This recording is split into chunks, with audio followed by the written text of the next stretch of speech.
Hey guys, it's Vince. Today I'm excited to release my new REV3 version of my 16.4 double shielded spindle cable that, again, this is the standard version. Many of you are already familiar with my DS Flexion. The REV2 version has been out on the market about 3 years now, and it has been an amazing cable. It performs amazing.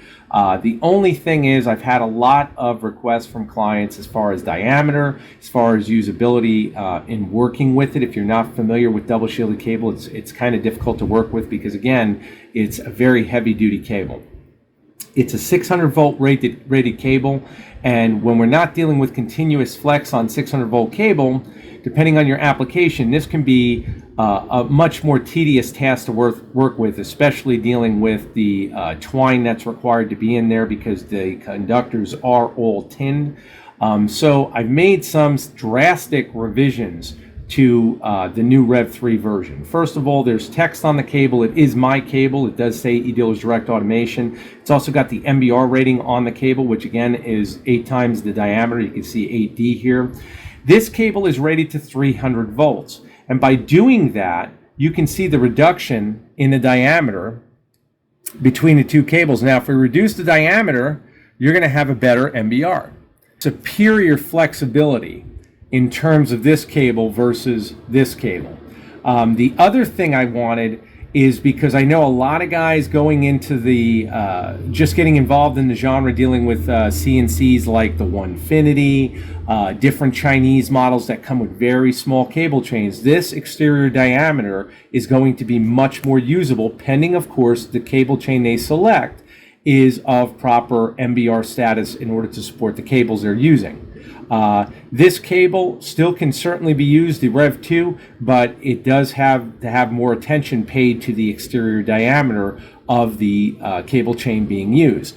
That being said, you'll notice right away there are no intertwines on this cable, and you know why is that we don't need it. So you're going to get more flexibility, and we're also going to get the ability to remove all of the twine. It's not required. This cable is amazingly flexible for a cable that's not rated for continuous flex. So again, if we're doing a standard cable run where we're going inside of a cable chain, that the cable chain is wide enough, you're going to be fine with this, pending, of course, the measurements are accurate. And of course, you're looking at mounting exteriorly. I have a lot of guys that'll hang the cable either vertically above the machine. A lot of guys are doing that now. It's much easier to service in certain instances.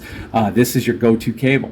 If you're looking to save $1, but you still want superior EMI protection, bulletproof reliability, this is the cable to go for. Best of all, I'm not charging any more for this cable.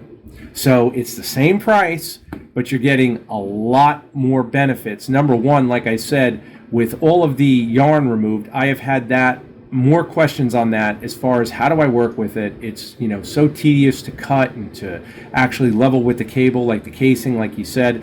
This cable makes it user-friendly for virtually anyone who's ever worked with cable. Now, it's still double shielded. You're still going to have to deal with the tin-braided copper shield and, of course, the mylar foil, but without that actual yarn separator, it's going to make it much easier for you to work with the casing. Of course, we heat the PVC casing, and you can stick all of the residual mylar foil and tin-braided copper strands from the shield back into the casing. This is a very easy cable to work with.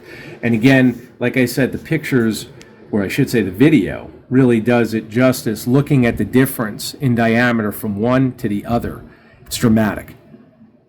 So again, guys, I hope that the video has been helpful. To all of my clients who have supported me over the years, especially with this cable, I've gotten great feedback, and I love you guys. I really can't say I appreciate it enough.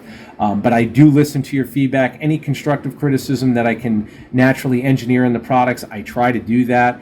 Again, this is a UL rated cable. It's got the rating 2517, and you are all set as far as exterior casing rating. We've got 105 degrees Celsius. Once again, the MBR is printed on the cable, so you know your exterior diameter times your times the 8 rating, and that's what 8D stands for, 8 times the diameter of the cable, and you're good to go. So I wanted you to have all of that information, and again, we just keep growing together, and I feel that's the best way to go. So again, guys, if you have any questions, consultations, whatever it may be, message me direct at storm2313@gmail.com. You can also message me through my eDealer store, and that's on eBay. Of course, I'll put links in the beginning of the video and at the end. Again, before you purchase any cables, it's always better to reach out if you're uncertain, because I can direct you in the right direction, and then this way we give you the proper cable for your application. I cannot say that is important enough, especially with robotics. So again, I thank you all for your support. Take care.